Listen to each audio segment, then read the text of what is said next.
Over centuries, we have experienced several global breakthroughs. From the suffragettes movement to Pride Month and legalizing same-sex marriage, and even to Black Lives Matter, our world continues to progress by speaking out on serious situations.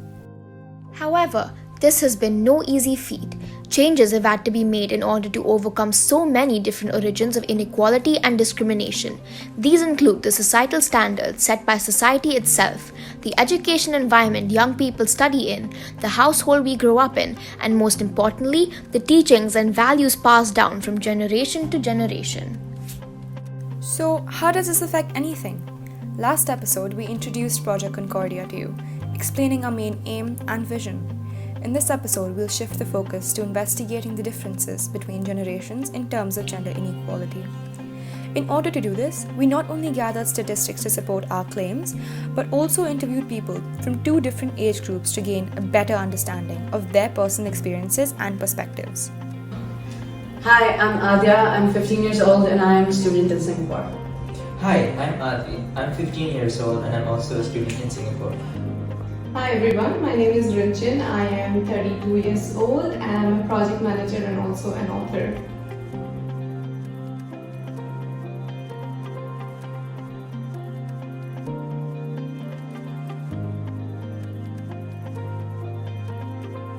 Along with our interview responses, we will take a closer look at the given timeline between the years 1920 and 2020, comparing and contrasting how gender inequality was present mainly in the workforce, and towards the last part of this episode, we would explore any possible causes of the issues present each year.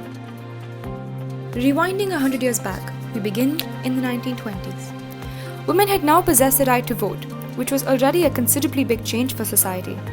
However, along with that, World War I and the introduction of the Industrial Revolution played a major role in increasing employment amongst women. These jobs included factory workers, secretaries, sales clerks, and telephone operators. Although a vast majority of the women still stayed at home pursuing the traditional role of a housewife, the number of women in the workforce grew by 25%, and the number of women attending college and receiving their higher education rose by 10%. Women were entering the industry in astonishing numbers, and with the establishment of the US Department of Labor on June 5, 1920, many women discovered new opportunities to hone their skills and invoke their hidden potential. Some prominent female figures during the 1920s include Mary Luring, who was the first American woman to become an automotive engineer, Florence Sabin, who conducted a significant amount of medical research and drastically reduced the death rate caused by tuberculosis, Rebecca Felton, who was the first woman to serve in the United States Senate in 1922, and Margaret Mead, who published Coming of Age in Samoa, based on life in a Pacific Island culture in 1928. With World War I and World War II introducing new job opportunities for women, they were soon displaced by returning soldiers. It is also important to note that the Cold War did quite the opposite. As we jump into the 1950s, women played a major role in managing household activities and their respective families. Employment rates did slowly and steadily increase, but most of the time either women occupied the roles of traditional housewives or were employed as clerks, teachers, and secretaries, which were considered jobs more suitable for women. According to a study conducted in 2000, 1 out of 3 women participated in the workforce in 1950. Now, globally, women have a 56.2% participation rate. As mentioned before, it was extremely common to see women working as cashiers, teachers, and secretaries. However, a very small percentage of women involved themselves in STEM fields such as engineering and aviation. A few examples are as shown, where stewardesses were trained to serve passengers aboard aircrafts and were also taught the parts and operations of a plane. Women also worked as security saleswomen, such as Mrs. Emily Valverde, who was one of the 859 women employed by member firms of the New York Stock Exchange. Statistics reveal that in 1970, 37.97% of the labor force was composed of women, which is a significant change over a period of 20 to 30 years. It was still a very prominent trend to see women working in women jobs. However, 50% of single women and 40% of married women were employed. And with the newer technologies entering the world, the stigma surrounding working married women was slowly disintegrating. In fact, the views on women working contrasted those during the 1920 to 1930 period. Women then were expected to be the primary caregivers of the family and focus on getting married and having children. Working and earning was meant to be a second priority, and they weren't even considered primary earners for the family. Now, in the 1970s, working was meant to be a substantial part of their lives, with young women being expected to participate in the workforce. It was also in 1974 that women were granted the right to apply for credit in their own name without a male co-signer.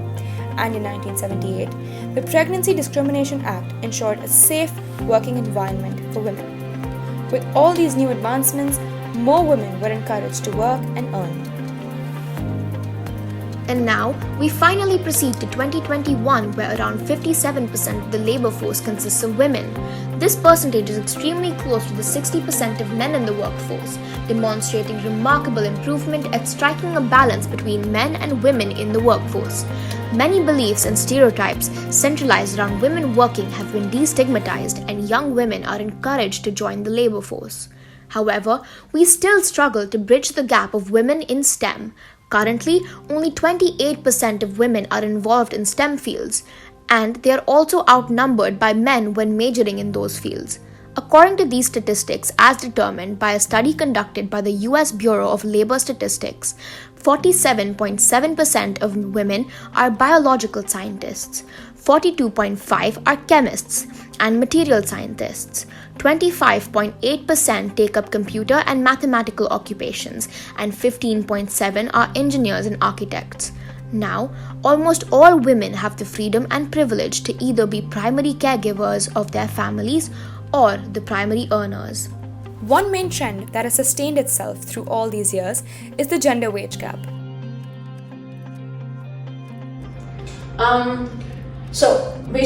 Obviously there is a wide difference between the gender pay gap. Women are getting paid less for the same amount of time and ability and skill sets that they're putting on the table than compared to men. And this goes on with the ideology that Adi has spoken about. Obviously, men are said to be more capable of doing work, of doing things, and women are said to be less. They're said to be inferior to men. So men are getting paid more for doing the same amount of work, right? And basically, so what's happening in companies right now is that if a man is getting paid less, he is going up and speaking about it, and he's getting his way through it. But for women, less women are speaking about the pay gap, less women are speaking about pink tax, about anything that, gives them lesser benefits. Whereas men, just saying the fact that they're not getting paid enough is giving them benefits. And obviously it's going to take a really, really long time to come over that. Yes, it's increasing, but very slightly, because the difference is being made at very low rates. I'm an advocate for gender equity, and I believe as long as someone has the skill or a will to do a particular job, there should be no way that they should be obstructed from pursuing that opportunity. I think skill is never based on your gender, it's completely based on your talent. So as long as you have talent, you should have the opportunity. It may have narrowed down over the past century from 59 cents earned for every dollar a man earned in 1963 to 77 cents in 2019. Although it will take many more years to completely diminish the wage gap, several environmental factors heavily contribute to the trends observed over the past decade. A few crucial ones include your schooling, house, and societal environment, which has also been dynamic over these past few years. To understand the factors contributing to these issues, we gained more insight through our interviews and also looked at some statistics. I would say the biggest factor has been the lust for power, especially for a society which is so patriarchal. Like we know, ever since the Bronze Age, the way a man could define his power was by marking his territory, be it in the way of waging a war against the other nation or the neighborhood. So women were always considered a commodity at that point in time, and there's no better way of marking your territory or your power than by basically trying to mark your territory over women. And that's why whenever there was a war raged against any other country, it was the women who suffered a lot. They were brutally raped, or they were taken prisoners or slaves. I think the major issue has been that women were never considered a person as such, but only a thing that you could own, and that's where the issues have erupted, and then they have taken various forms and sizes, which has led to this huge gender inequality over the generations. To begin with, education can be seen as a pathway towards gender equality.